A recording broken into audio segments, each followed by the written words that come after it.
గజేంద్రుడి యొక్క మొరను విని వైకుంఠము నుండి శ్రీహరి భూలోకం వైపు వస్తూ ఉంటే తన వెంటన్ సిరిలచ్చి వెంట నవరోధ వ్రాతముందాని వెంకను భక్ష్యేంద్రుడు వాని పొంతను తను కౌముదకీ శంఖ చక్ర నికాయంబును నారదుండు ధ్వజనీకాంతుడు రావచ్చి రొయ్యన వైకుంఠపురమునందలుగు వారాబాల గోపాలము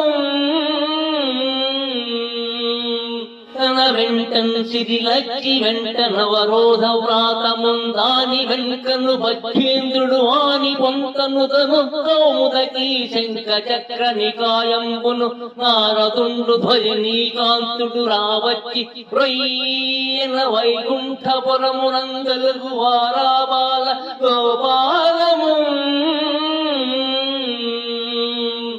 విష్ణు వెనక లక్ష్మి, ఆమె వెనుక అంతఃపుర స్త్రీలు, వారి వెనుక గరుడు, అతని ప్రక్కన విల్లు, గద, శంఖము, చక్రము, నారదుడు, విశ్వక్సేనుడు తరలి వచ్చారు.